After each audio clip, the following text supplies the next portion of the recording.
iPhone photography tips and tricks in this video.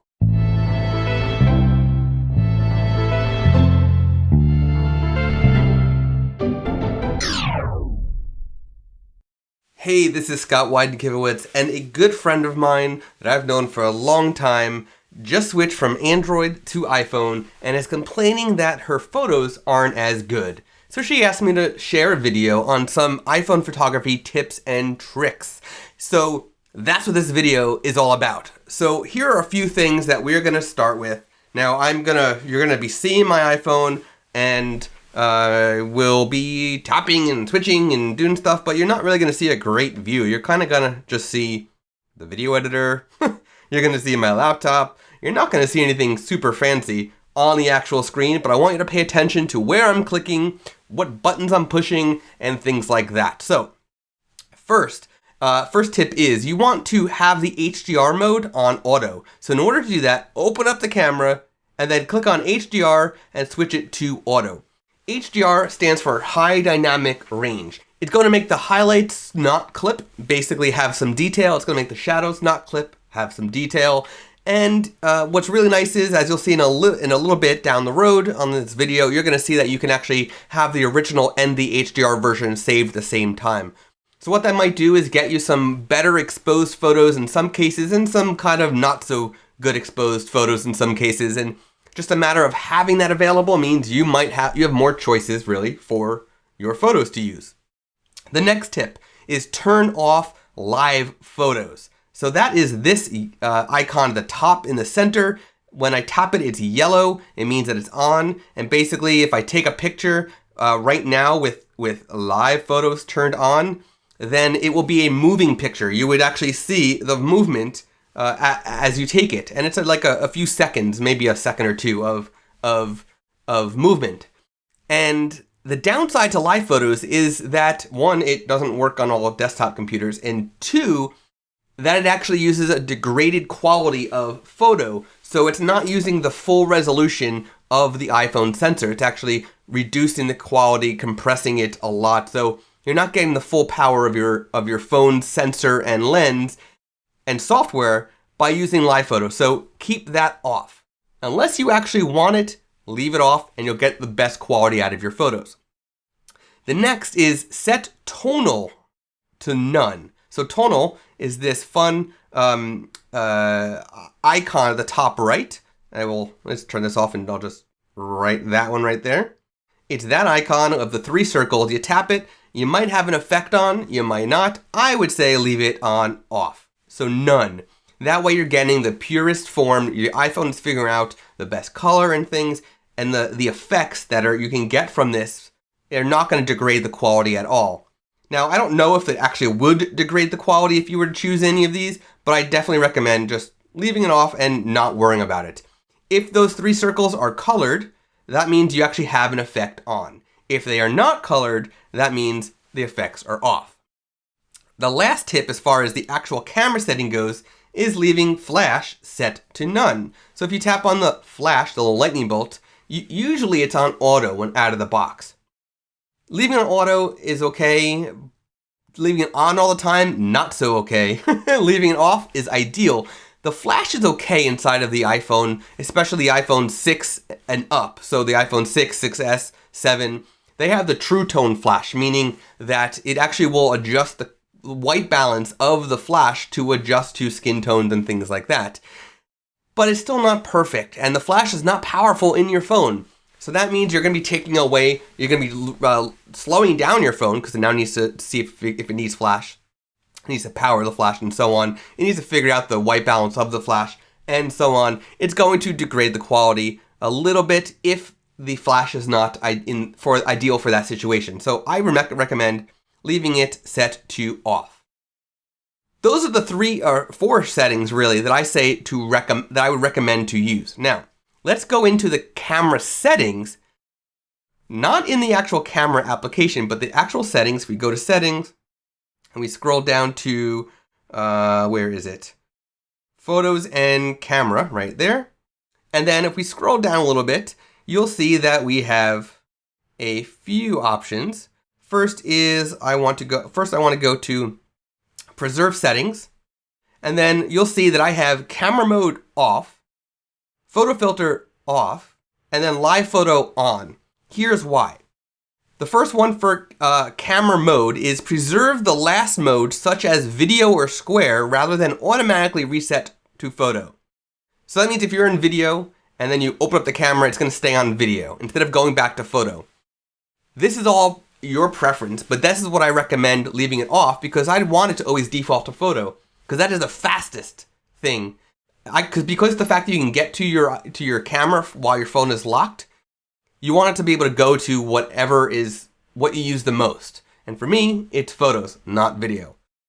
If you use video the most, then you can have it always go to video by preserving your settings. It'll just go to the last that you used.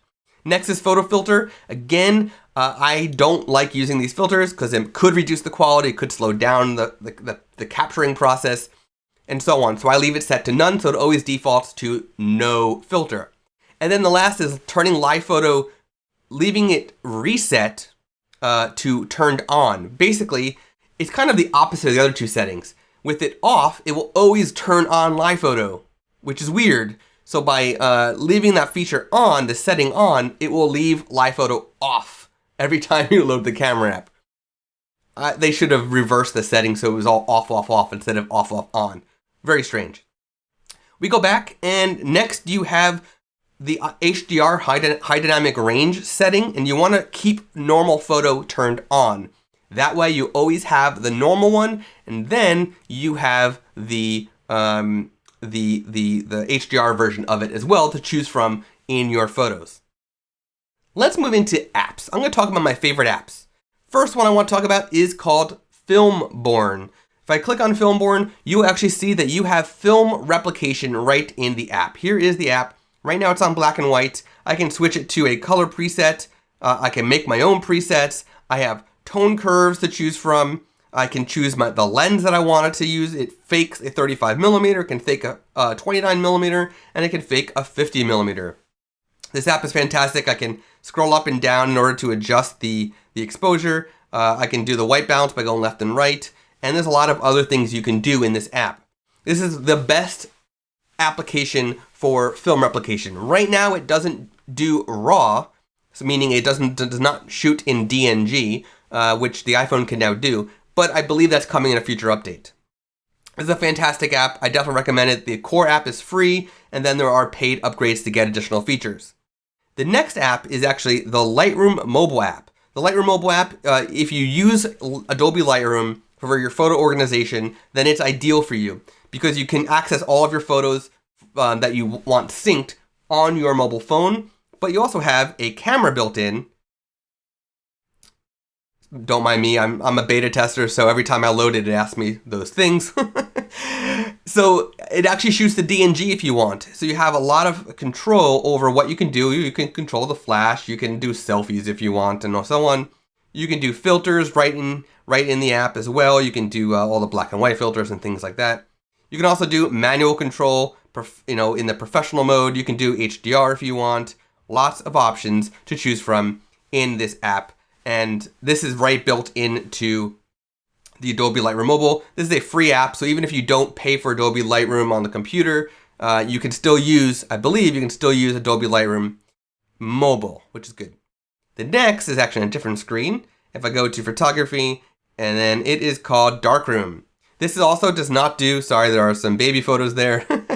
This also does not do DNG, but you can actually pick up a photo right from here, and then you can edit doing with tons of control of the histogram. You can do normal controls like you're used to with brightness and contrast. You can do some presets. You can save your own and create your own presets. You can do some color control, cropping. It is just a fantastic tool that I definitely recommend to utilize if you want just really awesome control over your photo editing. Now, there are 4 other apps that I would say check out if you really want to. The 3 I just told you are my go-to for anything I do on my phone, but the other good apps are Snapseed, which is made by Google, 100% free, Pixelmator, which is made by Pixelmator, and it's not free, but it's basically like a mobile version of Photoshop. 500px RAW. It's made by 500px.com, and it's sort of just their basic raw photo capturing app. And it actually integrates with Adobe's Creative Cloud editing tools, which are also available in Lightroom Mobile. And then there's Camera Plus, which has been around for a very long time and has a lot of control as well. Now that we've gone through that, I am going to tell you a few other pieces of advice that I definitely recommend for you to consider. Number one, don't use the built-in flash. It's not powerful enough. Just don't rely on it. Instead, use natural light. Find good quality light. There's 3 tips. Don't use the built-in flash. Use natural light. Find good light. Have fun with your camera, with your phone, because it is a very basic camera. With the apps, you can do a lot. I know this, but it's still very basic. Use the built-in exposure adjustments. Your phone can do exposure adjustments, and you can do it just by scrolling up and down in the basic camera app. Or if you're in a different app like Filmborn, you can also go up and down. And in some of the others, you have little sliders to adjust exposure. Take advantage of exposure adjustment. Use the built-in focus holding. Just tap and hold on somebody's face, and it's going to focus on somebody's face. Take advantage of the fact that your camera can lock on focus. Use portrait mode. The iPhone 7 Plus, I think, is the one that has portrait mode. And basically, you just switched from regular photo to portrait mode. Find somebody's face. The face will turn from white to yellow. Then you know that the portrait mode is locked in. Take the photo, and they will have fantastic depth of field. It's digital depth of field. It's good. It's not perfect. It's not a digital SLR. It's not a mirrorless lens, a mirrorless camera with quality lenses. It is just an iPhone that can digitally enhance photos. It won't be perfect, but it does a pretty good job. Use the volume button as your shutter button. Don't always push the digital screen button, because you might actually wind up finding yourself going like this as you push the button. You might be going like that and jerking and moving the photo. You might be moving the frame and in turn causing your own camera shake and blur. Now, if you have the 7 Plus or the 6S Plus, you have optical image stabilization in the lens. If you have a 7 or a 6S, then you have digital stabilization. The digital's okay, the optical's so much better. Still, they're tiny. It doesn't do a fantastic job, but it does a pretty good job. But using the volume button, volume up, instead of the digital shutter button will actually do a much better job, because you can actually hold and just sort of squeeze a little bit and have very little movement. 2 final tips. If you want more control of the quality of images, the wideness of the images, telephoto, macro, check out the Moment lenses. These are fantastic. They have a case that actually gives you an actual shutter button, and then it has removable, kind of like interchangeable lenses that you could use that are all high quality glass. Moment lenses are fantastic if you really want something like that. And I will link to that in the description. And then get a Steadicam or some sort of gimbal to stabilize if you really want full control over video and photo stills that are very steady. If you have a shaky hand, Tiffin just came out with kickstarted a new Steadicam for iPhones, which I will have a video about once I get my hands on it, I'm just waiting for it at this point. And then there also is the DJI Osmo Mobile, which is fantastic for keeping your iPhone steady. Check those out. Again, I will link to them in the description below. And then my last and final tip is Apple has a new video series which has a bunch of advice. Take them with a grain of salt, because they're going to give you some advice that may not be perfect, but any advice is good advice, especially when it comes from Apple, because they know their product. So take my advice, combine it with Apple's advice, and you will start making some better iPhone images and some iPhone videos as well with your new iPhone. So thank you for watching. See you in the next video.